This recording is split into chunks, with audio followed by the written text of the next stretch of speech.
குற்றச்சாட்டில் கைது செய்யப்பட்ட சரத்ன்ற லாயரு நாங்கள் பூவை ஜெகன்மூர்த்தி எம்எல்ஏ சொல்லி தான் கடத்தணும்னு அவர் எப்படி ஒப்புதல் வாக்குமூலம் கொடுப்பாரு? பூவை ஜெகன்மூர்த்தியும் ஜெயராமும் கொடுத்த ஐடியா படி தான் கடத்தணும் அப்படின்னு மகேஸ்வரி எப்படி வாக்குமூலம் கொடுப்பாங்க? அவங்க கொடுக்குற வாக்குமூலத்தை உறுதிப்படுத்துகிற மாதிரி எம்எல்ஏக்கு வந்த ஃபோன் கால்கள் ரெக்கார்டுகள் இருக்கு. கால் டீட்டெயில் சிடிஆர், அதுவும் அங்கே எடுக்கப்பட்ட சிசிடிவி ஃபுட்டேஜில் மகேஸ்வரியும் பூவை ஜெகன்மூர்த்தியும் ஒன்னா உட்காந்து பேசிட்டு சிரிச்சுட்டு வெளியில வர்றதும் கலாட்டா பண்ணி அந்த கலாட்டாவுடைய கேப்ல பர்தா போட்டு அங்கிருந்து தப்பிட்டு அது வரைக்கும் வீட்டில் இருந்த நீங்க எப்படி ஹைதராபாத்துக்கு போனீங்க? இவர் தான் எல்லாத்தையும் ஆர்கனைஸ் பண்றாரு. இவரை ஜெயராம் மகேஸ்வரி மூலமா அப்போ அப்படி நடப்பதற்கு ஒரு ஏடிஜிபி எப்படி உடந்தையா இருப்பார்? அப்போ ஒரு புகார் உதவுறது இப்படியா உதவுவாங்க? இது உதவுறது இல்லை, இது பேர் தான் கட்ட பஞ்சாயத்து. ஏடிஜிபி கார்ல 10 லட்சம் ரூபாய் இருந்திருக்கு. எதுக்கு காய்கறி வாங்க கொடுத்து அமைச்சிருப்பாரு ஏடிஜிபி? அந்த பொண்ணுக்கு 650 கோடி ரூபாய் சொத்து எப்படி வந்தது? லீகலா வந்ததா இல்லீகலா வந்ததா? அதையும் எடுக்கணும். அப்போ அந்த சொத்துக்காக இவங்க என்னென்ன பண்ணாங்க அப்படின்றத அதையும் அன்யர்த் பண்ணணும். அப்போ ஜெகன்மூர்த்தி என்னென்ன ரோல் பண்றாருன்னு வரணும். அரண்சை நண்பர்களுக்கு வணக்கம். அரண்சை ஊடகம் சுயேட்சையாக இயங்குவதற்காகவே உருவாக்கப்பட்டது. நாம் செய்கிற வேலை உண்மையிலேயே மக்களுக்காக செய்கிறோம் என்பதை நீங்கள் நம்பினால், வாய்ப்பு இருந்தால் இந்த ரேசர் பே கியூஆர் கோடுக்குள்ளே நீங்கள் அதை ஸ்கேன் பண்ணி எங்களுக்கு உங்களால் இயன்றதை விருப்பம் இருந்தால் ஆதரவு தெரிவிக்கலாம். அரண்சை நேயர்களுக்கு வணக்கம். நான் மதன் அறிவழகன். இன்று நமது சிறப்பு விருந்தினர் மூத்த பத்திரிகையாளர் தாமோதரன் பிரகாஷ் அவர்கள். நிறைய விஷயங்கள் பாதிக்க இருக்கிறோம், அவரை வரவேற்கலாம். வணக்கம். வணக்கம் மதன் சார். ஒரு காதல் விவகாரம், அதுல ஒரு கடத்தல் நடந்திருக்குது அப்படின்னு சொல்லி பூவை ஜெகன்மூர்த்தி அவர் ஒரு எம்எல்ஏ, அவரை தமிழ்நாடு அரசு தவறா கையாண்டுருச்சு, மரியாதை எல்லாம் நடத்திருச்சு அப்படின்னு சொல்லி ஒரு தரப்புல இருந்து விமர்சனங்கள் வந்துட்டு இருக்குது. நீதிமன்றத்துக்கு போனா ஏடிஜிபியை அரெஸ்ட் பண்ண சொல்லி ஒரு உத்தரவு வருது. தமிழ்நாடு அரசு இந்த விஷயத்துல சரியா கையாளல, தன் துறையில் உள்ள ஒரு அதிகாரியே தவறா போறாரு அப்படியான விமர்சனங்களும் வருது. எப்படி இதை பார்க்குறீங்க? தமிழ்நாடு அரசு இதை சரியா கையாளல அப்படின்றது உண்மை. ஏன்னா அவர் அதிமுக காலத்திலேயே ஜெயராம் பல புகார்களுக்கு உள்ளான ஒரு அதிகாரி. அவர் சென்னை நகர கூடுதல் கமிஷனராக வடக்கு மண்டலத்தில் இருந்திருக்காரு. அது இல்லாமல் திருச்சி உட்பட மத்திய மண்டலத்தில் ஐஜியாக இருந்திருக்காரு. தென் மாவட்டங்கள் அடங்கிய தென்மண்டல ஐஜியாக இருந்திருக்காரு. அவர் சர்வீஸில் இருந்த காலம் முழுக்க கரப்ஷன் சார்ஜஸ், அவர் மேலே ஏகப்பட்ட கரப்ஷன் சார்ஜஸும், பெண்கள் தொடர்பான விஷயங்களில் பலவீனமானவர் அப்படின்ற மாதிரி சார்ஜஸும் வந்திருக்கு. இன்னைக்கு இந்த இன்சிடெண்ட்ல சம்பந்தப்பட்ட மகேஸ்வரி என்கிற பழைய எஸ்ஐக்கும் ஒரு ஏடிஜிபி லெவலில் இருக்க இவருக்கும் என்ன உறவு? அந்த பொண்ணு கேட்டால் இவர் ஏன் காரை கொடுக்கணும்? அவங்க கேட்டு தான் அவங்க காரை கொடுத்தாங்களா? கேட்டு கொடுத்தாங்களா தெரியாது. கேட்டாலும் கொடுப்பாங்களா? அந்த காரை ஓட்டுனது ஒரு போலீஸ் டிரைவர், போலீஸ்காரர். அந்த வண்டியில தான் தனுஷோடைய தம்பி இந்திரஜித் அவனை தூக்குறாங்க, கடத்தி எடுத்துட்டு போறாங்க. திருவள்ளூர்ல கடத்தினவரை சென்னையில தான் ரிலீஸ் பண்றாங்க. அப்போ அப்படி நடப்பதற்கு ஒரு ஏடிஜிபி எப்படி உடந்தையா இருப்பார்? இதெல்லாமே இது அப்படிப்பட்ட ஒரு அதிகாரியை இன்னைக்கு இருக்கிற டிஜிபி சங்கர் ஜிவால் ஊர்காவல் படை ஐஜியா போடுறார். அவர் ஏகப்பட்ட புகார் வருது அவர் மேல. அந்த புகார்ல ஒன்று தேர்தல் நேரத்தில் இவர் போலீஸ் வண்டிகளில் வாக்காளர்களுக்கு பணம் கடத்தினார்னு ஒரு புகார். திமுக அந்த புகாரை தேர்தல் கமிஷன்ல முன்வைக்குது. அதை ஒட்டி அவரை டிரான்ஸ்ஃபர் பண்றாங்க. திமுக ஆட்சி வந்தோடனே ஆவண காப்பக பிரிவுக்கு இவரை மாத்துறாங்க. அங்கே இருந்த இவரை ஊர்காவல் படை ஏடிஜிபியா கொண்டு வந்தது சங்கர் ஜிவால், இன்னைக்கு இருக்கிற டிஜிபி. அப்போ திமுக அரசின் தவறு இல்லாமல் யாரோட தவறு? அவர் ஊர்காவல் படை ஐஜியா அவருக்கு கீழே 40,000 படை வீரர்கள், டிஐஜிக்கள், எஸ்பிக்கள், டிஎஸ்பிக்கள் எல்லாருமே வருவாங்க. தமிழ்நாடு முழுக்க அவருக்கு ஆஃபீஸ் வந்துருது. அவர் தமிழ்நாடு முழுக்க கட்ட பஞ்சாயத்து பண்ணியிருக்காரு. கட்ட பஞ்சாயத்துன்னு சொல்றதா அல்லது ஏதோ ஒருத்தங்க ஒரு புகார் சொல்லியிருக்கிறாங்க, ஒரு ஹெல்ப்புங்கிற மாதிரி செஞ்சாரா அப்படின்னு ஒன்று இருக்குது இல்லை? ஏங்க, நானே பத்திரிகையாளர், எங்கிட்ட புகார் வந்தாலே நான் போலீஸ் ஸ்டேஷனுக்கு போக சொல்லுவேன், புகாரை கொடுக்க சொல்லுவேன். போலீஸ் முறையாக விசாரிக்குதா இல்லையான்றத நான் ஒரு பத்திரிகையாளர் அடிப்படையில் அதை ஃபாலோ பண்ணுவேன், அதை கேள்வியும் கேட்பேன். இதுதானேங்க. இப்போ உங்ககிட்ட ஒரு புகார் வருது, விஜயஸ்ரீன்ற ஒரு பொண்ணை வந்து தனுஷ்னு ஒரு பையன் வந்து கடத்தி எடுத்துன்னு போயிட்டு கல்யாணம் பண்ணிட்டான். அவங்க வந்து எங்கே இருக்காங்கன்னு தெரியல, எங்கள் வீட்டு பொண்ணு காணும் அப்படின்னு ஒரு புகார் வந்து அந்த எம்எல்ஏ கிட்ட வருதுன்னு வைங்களேன். ரைட்டு. இல்லை அந்த ஏடிஜிபி ஜெயராம் கிட்ட அந்த புகார் வருதுன்னு வைங்களேன். என்ன பண்ணணும்? நேராக போய் போலீஸ் ஸ்டேஷனில் கம்ப்ளைண்ட் பண்ணுங்கம்மா, மிஸ்ஸிங் கம்ப்ளைண்ட் பண்ணுங்கள், அவங்கள தேட சொல்லுங்கள், அவங்க தேடுவாங்க, தேடும்போது என்ன நடக்குது பார்த்துக்கலாம் அப்படின்னு தானே சொல்லுவீங்க. நீங்களாக வந்து களமிறங்கி நேராக அந்த பொண்ணு எங்கே இருக்குன்ற மாதிரி தேடி போய் அந்த பொண்ணையும் பையனையும் தூக்கிட்டு போவீங்களா? அப்போது ஒரு புகார் வந்து உதவுறது இப்படியா உதவுவாங்க? இது உதவுறது இல்லை, இது பேர் தான் கட்ட பஞ்சாயத்து. இல்லை, இதில் எம்எல்ஏ வந்து குற்றம் சாட்டுவது நியாயமா? இப்போ ஏடிஜிபி மேலே கூட நீங்கள் தவறு சொல்லுங்கள், ஒரு அதிகாரி தவறு செஞ்சுட்டாருன்னு சொல்லலாம். ஆனால் இவரை வந்து குற்றம் சொல்ல வேண்டிய அவசியம் என்ன? ஒரு எம்எல்ஏ வந்து பலர் பேசுவாங்க, ஒரு மணி நேரம் பேசினார், ஃபோனில் பேசினாருலாம் சொல்கிறாங்க, ஹோட்டலில் மீட் பண்ணாருன்னு சொல்கிறாங்க. ஆனால் ஒரு எம்எல்ஏ எல்லாரையும் சந்திக்கத்தானே செய்வார், இதில் என்ன தவறு இருக்குதுன்னு கேட்குறாங்க. அதிகாரி தவறு பண்ணலாம், தவறு பண்ணுவார், எம்எல்ஏ தவறு பண்ண மாட்டாரா? அதிகாரி தவறு பண்ணுவார், எம்எல்ஏ தவறு பண்ணாரு. அதான் எம்எல்ஏ வந்து மகேஸ்வரி வந்து 1 மணி நேரம் அவரது அலுவலகத்திலையும் ஹோட்டல்லையும் சந்தித்து பேசுகிறாங்க. அந்த பையன் வந்து கடத்தப்படுறான், தனுஷோட தம்பி கடத்தப்படுறான். கடத்தப்பட்டதுக்கு முன்னாடியும் ஜெயராம் எம்எல்ஏவோட பேசுகிறாரு, கடத்தப்பட்டதுக்கு பின்னாடியும் ஜெயராம் எம்எல்ஏவோட பேசுகிறாரு. கடத்தப்பட்ட அந்த பையன் கடத்தப்படுறதுக்கு முன்னாடியும் வந்து மகேஸ்வரி எம்எல்ஏவோட பேசுகிறாங்க. அதுக்கப்புறம் அதே மகேஸ்வரி பின்னாடியும் எம்எல்ஏவோட பேசுகிறாங்க. ஏன் பேசுகிறாங்க? கடத்தப்பட்டதில் இருந்தது மகேஸ்வரின்னு சொல்லி போலீஸ் பிடிக்குது. அந்த மகேஸ்வரி ஏன் எம்எல்ஏ கிட்டேயும் ஏடிஜிபி கிட்டேயும் திரும்ப திரும்ப பல முறை ஏன் பேச முடியும்? அவங்க 2 பேருக்குள்ளே என்ன பேச்சு நடந்தது? பூந்தமல்லியில் மழை பெஞ்சுதா இல்லை காத்தடிக்குதா? அதையா பேசியிருப்பாங்க? கடத்தப்படுறதில் சம்மந்தப்படுற ஒரு குற்றவாளி எம்எல்ஏ கிட்டேயும் போலீஸ் அதிகாரிகிட்டையும் என்ன பேசியிருப்பாங்க? கடத்தப்பட்டதை பற்றி தானே பேசியிருப்பாங்க. அப்போ அந்த கடத்தப்படுற குற்றத்துக்கு இவங்க உடந்தது தானே. அப்படி இல்லைன்னா கடத்தப்படுற குற்றச்சாட்டில் கைது செய்யப்பட்ட சரத்ன்ற லாயரு நாங்கள் பூவை ஜெகன்மூர்த்தி எம்எல்ஏ சொல்லி தான் கடத்தணும்னு அவர் எப்படி ஒப்புதல் வாக்குமூலம் கொடுப்பாரு? பூவை ஜெகன்மூர்த்தியும் ஜெயராமும் கொடுத்த ஐடியா படி தான் கடத்தணும் அப்படின்னு மகேஸ்வரி எப்படி வாக்குமூலம் கொடுப்பாங்க? அவங்க வாக்குமூலம் கொடுக்குறாங்க. அவங்க கொடுக்குற வாக்குமூலத்தை உறுதிப்படுத்துகிற மாதிரி எம்எல்ஏக்கு வந்த ஃபோன் கால்கள், ரெக்கார்டுகள் இருக்குது. இது தானே போலீஸ் ஐஜி அஸ்ராக்காருக்கு வந்து சென்னை உயர்நீதிமன்றத்தில் சமர்ப்பிச்சாரு. ஓகே, இப்போ இதெல்லாமே வந்து ஒரு சந்தேகம், அவர் மேலே வந்து ஒரு குற்றத்துக்கான சாத்தியம் இருக்குது அப்படின்னு கருதினாலும் கூட ஒரு எம்எல்ஏங்கிற வகையில் ஒரு மரியாதையாக அவருக்கு ஒரு அழைப்பானை கொடுத்துருந்தா அவர் வந்திருக்க போகிறாரு, அவர் ஓடி போயிடுவாரா அப்படின்னு சொல்லி அவருடைய ஆதரவாளர்கள் இன்னைக்கு பேச ஆரம்பிச்சிருக்கிறாங்க. நீங்கள் வாட்ஸ்அப்பில் மெசேஜ் போட்டிருந்தாலே அவர் வந்துடுவார், அவரை ஏன் அரெஸ்ட் பண்ணுறதுக்கு நீங்கள் வந்து 200 போலீஸோட போகிறீங்க, பெரிய பதட்டம் உருவாகுதுல, அவர் அந்த ஏரியாவில் எவ்வளோ செல்வாக்கு உள்ளவர், அப்போ அவரை வந்து நீ அரெஸ்ட் பண்ணுறீங்க, ரொம்ப ரவுடி போல் அவரை சித்தரிக்க முயற்சி பண்ணுறீங்க, கட்ட பஞ்சாயத்து செய்கிறாருங்கிறத வந்து மறுபடியும் சொல்லி ஒரு தோற்றத்தை தலித்துங்கிறதுனாலே அப்படி ஒரு தோற்றத்தை உருவாக்க முயற்சி பண்ணுறீங்கன்னு அவர் தரப்புல இருந்து விமர்சனங்கள் சொல்றாரு. தலித்துன்றதும் தலித் விடுதலையும் வந்து ஆள் கடத்தலையும் கட்ட பஞ்சாயத்தையும் செய்ய சொல்றாரு. அம்பேத்கரை தான் சொன்னாரா? அம்பேத்கருடைய தேரியில அம்பேத்கர் புத்தகங்களை நானும் படிச்சிருக்கேன். அம்பேத்கர் எந்த இடத்துல கட்ட பஞ்சாயத்தையும் ஆள் கடத்தலையும் சட்டவிரோதமான காரியங்களையும் செய்ய சொல்லியிருக்காரு? ஒரு தலித்துன்றதுனால உங்களை யாரும் தேடல, நீங்க தப்பு செஞ்சீங்கன்றதான் தேடுறாங்க.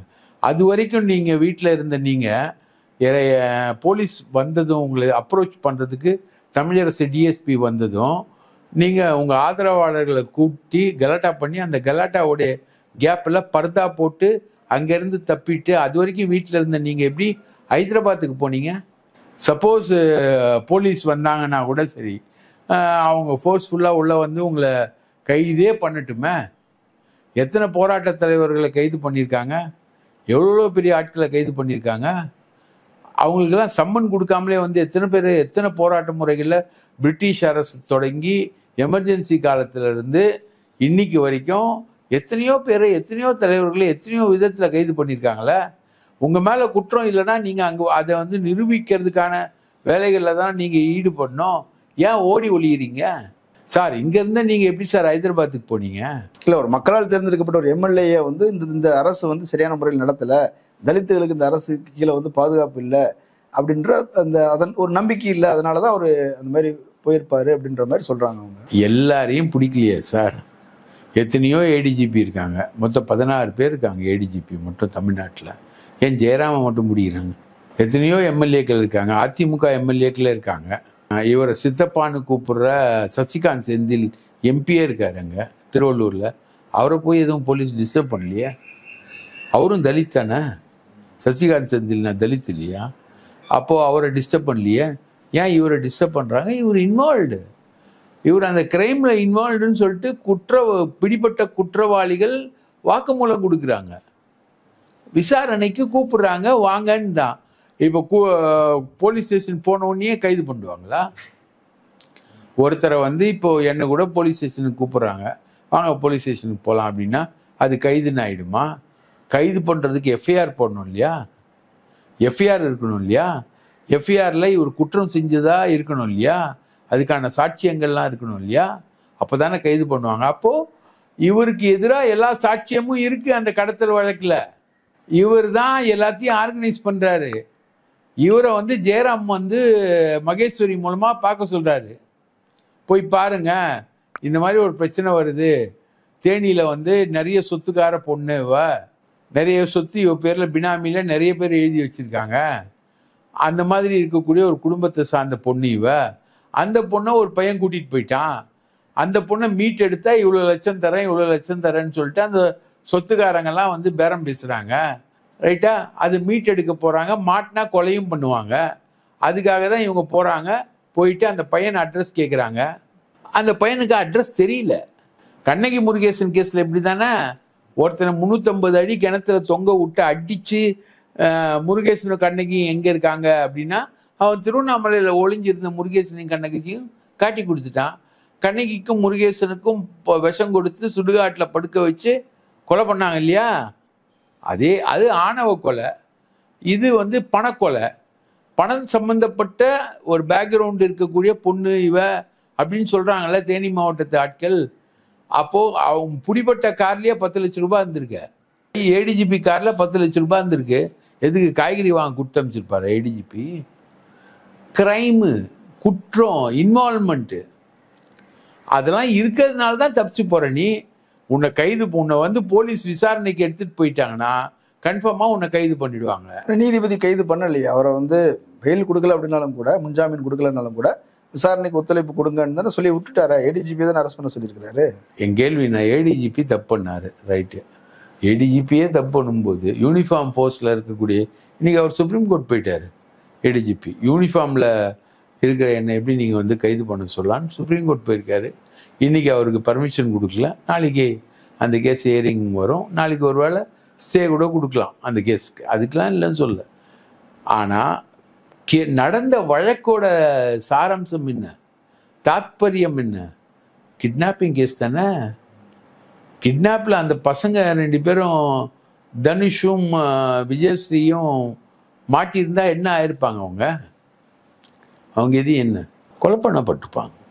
அதுதானே அவங்களுடைய வாக்குமூலம் சொல்லுது, வனராஜாவோட வாக்குமூலம் சொல்லுது, மகேஸ்வரியுடைய வாக்குமூலம் சொல்லுது, எல்லாருடைய வாக்குமூலம் அதான் சொல்லுது. சரத்துன்ற வழக்கறிஞரை இவரு தானே அனுப்புறாரு, சரத் தலைமையில் தானே லோக்கல் பசங்கள்லாம் வராங்க. சரி, அப்படின்னா ஏடிஎம்கேவுடைய ஆதரவு இவருக்கு கிடைக்குது. அவர் எடப்பாடி பழனிசாமி கண்டன அறிக்கை விட்டுக்கிறார். அவர் வந்து அவங்க பழிவாங்கிற நோக்கத்தில் வந்து செய்கிறாங்க, எங்கள் அதிமுக கூட்டணியில் இருக்கிற தலைவர் என்பதனாலே அவர் பழி வாங்குறாங்க அப்படிங்கிற மாதிரி தான் அவர் முன்னாள் முதலமைச்சர் சொல்கிறாரு. அவர் இப்போ அறிக்கை விடலையே, சம்பவம் நடந்து 2 நாள் ஆச்சு சார். முதல்ல ஒரு அறிக்கை வந்தது எடப்பாடி கிட்டேருந்து, அதுக்கப்புறம் அறிக்கையே வரலையா? உயர் நீதிமன்றமே சரிங்க சார், எடப்பாடி அறிக்கை விடுறாரு. எடப்பாடிக்கு சட்டம் தெரியுமா? உயர் நீதிமன்ற நீதிபதிக்கு சட்டம் தெரியுமா? உயர் நீதிமன்ற நீதிபதி தான். எடப்பாடி அவரை விட உயர்ந்தவரா சட்ட விஷயத்துல? இல்லைல்ல, உயர் நீதிமன்ற நீதிபதி தானே சொல்றாரு, உங்களுக்கு ஓட்டு போட்டு தேர்ந்தெடுத்தது கட்ட பஞ்சாயத்து செய்வதற்கல்ல, உங்களுக்கு வாக்களித்த 80,000 மக்களுக்கு மதிப்பளித்து நான் உங்களை கைது செய்ய வேண்டாம் என்று சொல்கிறேன். நீங்கள் வந்தால் 1000 பேருடன் தான் வருவீர்களா? 1000 பேருடன் வந்தால் உங்களை ஒன்றும் செய்ய முடியாதா? உங்களை கைது செய்ய முடியாதா? நீங்கள் குற்றம் செய்தால் கைது செய்ய முடியாதா? ஒழுங்காக போய் தனி நபராக சென்று போலீஸ் விசாரணைக்கு ஆஜராகுங்கள் அப்படின்னு சொல்றது யாரு? நீதிபதி தானே, எடப்பாடி இல்லைல்ல. எடப்பாடி சொல்லுவாரு, அதுக்கப்புறம் மாத்தி பேசுவாரு. நான் டிவியை பார்த்தா தெரிஞ்சுக்கிட்டேன்னுவாரு. அதெல்லாம் எடப்பாடி அரசியல்வாதி. எடப்பாடியுடைய விஷயம் எப்படி சட்டத்துக்கு முன்னாடி நிற்கும்? நாளைக்கு சுப்ரீம் கோர்ட் போறாங்களே, நாளைக்கு வந்து உயர்நீதிமன்ற நீதிபதியுடைய அப்சர்வேஷனும் வாதங்களும், உயர்நீதிமன்றத்தில் வைக்கப்பட்ட வாதங்களும், உயர்நீதிமன்றத்தில் வைக்கப்பட்ட கால் டீடைல் சிடிஆர், அதுவும் அங்க எடுக்கப்பட்ட சிசிடிவி ஃபுட்டேஜில் மகேஸ்வரியும் பூவை ஜெகன்மூர்த்தியும் ஒன்னா உட்காந்து பேசிட்டு சிரிச்சுட்டு வெளியில வர்றதும், அதுக்கப்புறம் அவங்க பேசுறதும், பல சந்தர்ப்பங்கள்ல டெலிஃபோன்ல பேசுறதும், அதுக்கான ஆதாரங்கள், அந்த விஷயங்கள் தானே வெளியில வரும். அந்த ஆதாரங்கள்லாம் போலீஸ் வந்து ஐஜி அஸ்ராகாருக்கு வந்து நீதிமன்றத்தில் கொடுக்கலன்னா இந்த ஜட்ஜ்மெண்ட் எப்படி வந்திருக்கும்? உயர்நீதிமன்றத்தில் அவ்வளோ சீக்கிரம் ஜட்ஜ்மெண்ட் வாங்க முடியுமா? அப்போ உயர்நீதிமன்றத்தை நீங்கள் தப்பா எடுக்கிறீங்களா, இல்லை குறைவா மதிப்பிடுறீங்களா?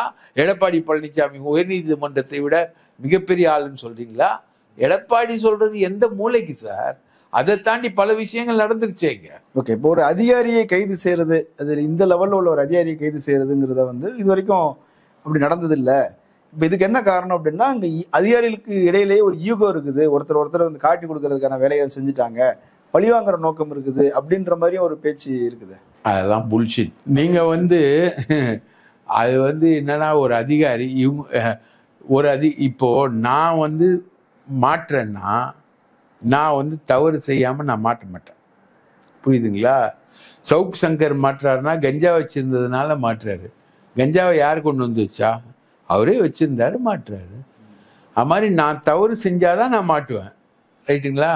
இன்னொரு அதிகாரி வந்து புல் பண்ணி உங்களை பழி வாங்குறதுக்காக உங்களை மாட்ட வைக்கலாம் முடியாது. பையனோட அம்மா வந்து சொல்றாங்க, இது எங்க குடும்ப பிரச்சனை, அவங்க என்னுடைய சம்பந்தி, நாளைக்கு ஒருத்தர் முகத்துல இன்னொருத்தர் முழிக்க வேண்டி இருக்குது, அதனால அவங்க கடத்த வந்தாங்கிற மாதிரிலாம் நாங்க பார்க்கல, அதை சுமூகமா முடிக்கணும்னு தான் நான் நினைக்கிறோம் என்பது போல அவங்களும் நீதிமன்றத்துல சொல்லியிருக்காங்கன்னு தானே சொல்றாங்க. அது நான் மறுக்கல. ஆனா அந்த அம்மா 100 கால் பண்ணது உண்மை தானே? ஆமா, 100 கால்ல ரெக்கார்டு இருக்குல்ல. ஆனா சுத்தி இருக்கிறவங்க கடத்திட்டு போறாங்கன்னு சொன்னதுனாலதான் நான் நம்பி அந்த மாதிரி நான். அப்ப கடத்தலையா? அது கடத்தல்னு நான் கருதல. அவங்க ஏதோ கடத்தல்னு நீங்க எப்படி கருதல?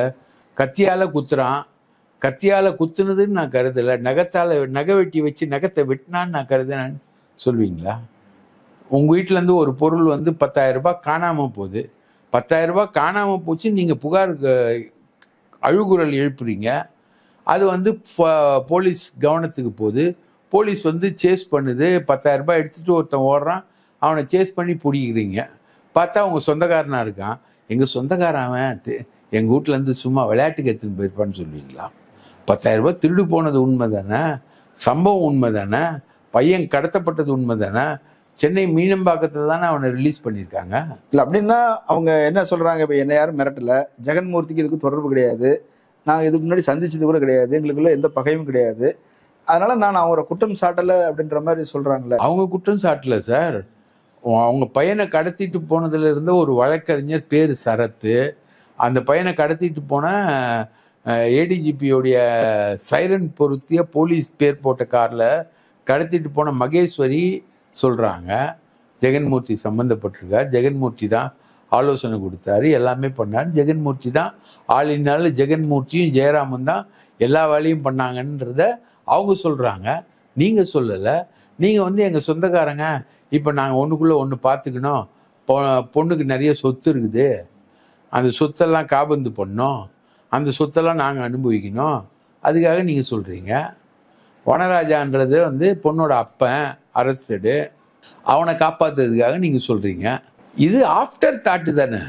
ஆனால் ஒரு அஃபென்ஸ் மேட் அவுட் ஆயிருக்கா இல்லையா இன் ஃப்ரண்ட் ஆஃப் பப்ளிக்? ஆனால் அவங்க பின்வாங்கிறத பார்த்தா அந்த வழக்கு நிற்காது என்பது போலலாம் சொல்ல. அது ட்ரையல்ல நிற்கிது, நிற்கலை, போகல. நான் என்ன சொல்கிறேன், இந்த வழக்கை வந்து சிபிசிஐடி விசாரணைக்கு உட்படுத்தணும். அந்த அம்மாவையும் நீ குற்றவாளி ஆக்கணும். அந்த அம்மா வாபஸ் வாங்குறேன்னு சொல்லுது இல்லை, அதையும் குற்றவாளி ஆகணும். என்ன நடந்ததுன்னு அந்த அம்மாட்டையும் ஸ்டேட்மெண்ட் எடுக்கணும். அந்த பொண்ணுக்கு 650 கோடி ரூபாய் சொத்து எப்படி வந்தது, லீகலா வந்ததா இல்லீகலா வந்ததா, அதையும் எடுக்கணும். அப்போ அந்த சொத்துக்காக இவங்க என்னென்ன பண்ணாங்க அப்படின்றத அதையும் அந்நியர்த்து பண்ணணும். அப்போ ஜெகன்மூர்த்தி என்னென்ன ரோல் பண்றாருன்னு வரணும். அவர் பூந்தமல்லியில என்ன பிஸ்னஸ் பண்றாரு, எப்படி ஸ்கிராப் பிஸ்னஸ்ல பெரிய கொடி கட்டி பறக்கக்கூடிய ஆளா இருக்காரு, எப்படி ரவுடிசம் பண்றாரு, எப்படி நிக்கிறாரு. ரவுடிசம்ன்றது அதீதமா சொல்ற மாதிரி இருக்கு. ஒரு எம்எல்ஏ அவரை வந்து அப்படியே ஒரு தலித் தலைவர், அவரை வந்து ஒரு ரவுடி, ஒரு கட்ட பஞ்சாயத்து பண்றவர்னு அப்படி ஒரு முத்திரை குத்துறதுங்கிறது தலித் மக்களை வந்து அவமானப்படுத்துறது அப்படின்ற மாதிரி சொல்றாங்களா அவங்க தரப்பு? அதாவது நான் ரவுடிசம் பண்றாருன்றத குற்றச்சாட்டா சொல்ல, அப்படின்னு சொல்லப்படுதே. சும்மா இருக்கிறவன் யார் மேலேயும் ரவுடின்னு வராது. இப்போ ஆம்ஸ்டாங் இறந்து போனாரு, அவர் ஒரு கட்சி தலைவர் தான். அதுக்குன்னு அவர் வந்து ரவுடிகளோட தொடர்பு இல்லாதவர்னு சொல்ல முடியுமா? ரவுடிகளோட அவருக்கு தொடர்பு இருந்தது இல்ல, அவருக்கு மோட்டிவ் ரவுடிகள் கிட்ட இருந்து இருந்தது இல்ல, அதனால தானே வெட்டுறான். அது மாதிரி ஜெகன்மூர்த்திக்கும் ரவுடிசத்துக்குள்ள தொடர்புன்னா அந்த ஸ்கிராப்ன்றது உண்டாய் தொழிற்சாலையில் வரக்கூடிய ஸ்கிராப்பு, பல்வேறு தொழிற்சாலைகளில் வரக்கூடிய ஸ்கிராப்பை இவங்க டெண்டர் போட்டு எடுத்து அதை விற்கிறதுல இருக்கக்கூடிய ஆளுமைத்தன்மை, ரவுடிசம் நான் சொல்ல, ஆளுமைத்தன்மை. அந்த ஆளுமைத்தன்மை வந்து பூவை ஜெகன்மூர்த்திக்கு எப்படி வந்தது எல்லாத்தையும் விசாரிங்க. டோட்டலாக ஒரு சிபிசிஐடி போட்டு எல்லாத்தையும் விசாரித்து இதை ஒரு பெரிய அளவுக்கு இந்த கேஸாக கொண்டு வாங்க. ஏன்னா ஒரு பட்ட பகலில் ஒரு ஏடிஜிபி காரில் வந்து உட்காந்து ஒருத்தர் வந்து கடத்துவார். ஒரு போலீஸு, ஒரு எம்எல்ஏ, ஒரு போலீஸ் உயர் அதிகாரி, ஒரு வக்கீல், அப்புறம் ஒரு முன்னாள் போலீஸு, இவங்கெல்லாம் வந்து சினிமாவில் வர மாதிரி கடத்துவாங்க ஒரு சின்ன பையனை. அந்த சின்ன பையன்கிட்ட அட்ரஸ் கேட்பாங்க, அவனுக்கு தெரியல. சப்போஸ் அவன் அட்ரஸ் சொல்லி அவங்கள தூக்கி இருந்தாங்கன்னா இவங்க என்ன ஆயிருப்பாங்க? அவங்க யாரை தூக்கம் வந்தாங்க? விஜயஸ்ரீயும் தனுஷையும் தானே தூக்கம் வந்தாங்க. மாட்டின்னு என்ன பண்ணியிருப்பாங்க? தனுஷா விஜயஸ்ரீ என்ன பண்ணியிருந்திருப்பாங்க? கொலை பண்ணியிருந்திருப்பாங்க. ரைட்டா? ஏன் கொலை பண்ணியிருக்க மாட்டாங்கன்னு யாராவது இந்த தலித் விடுதலைக்காக போராடி இந்த பூவை ஜெகன்மூர்த்திக்காக தலித்துக்காக குரல் கொடுக்குற யாராவது கேரண்டி தர முடியுமா அதில் ஒரு கொலை நடந்திருக்காதுன்னு? அவங்க நான் தேசத்திற்காக தியாகம் பண்ணுறதுக்காக அந்த பையனை தூக்குனாங்க இல்லைல்ல? அப்போ எது வேணா நடந்திருக்கலாம்ல? அதுதான் மேட்ரு. அப்போது அந்த மாதிரி ஒரு குற்றம் நடந்ததை வந்து அஸ்ரா கார்க்குன்னு ஒரு நல்ல போலீஸ் அதிகாரியுடைய அலர்ட்னஸ் தான் தடுத்திருக்கு. நிறைய தகவல்கள் சொல்லியிருக்கிறீங்க. மக்கள் இதை பரிசீலிக்கட்டும். கலந்து கொண்டு கருத்துக்களை பகிர்ந்தமைக்கு நன்றி. வாய்ப்பளித்ததற்கு மிக்க நன்றி. நேரிலே மற்றொரு விருந்தினோடு மீண்டும் சந்திக்கலாம். நன்றி.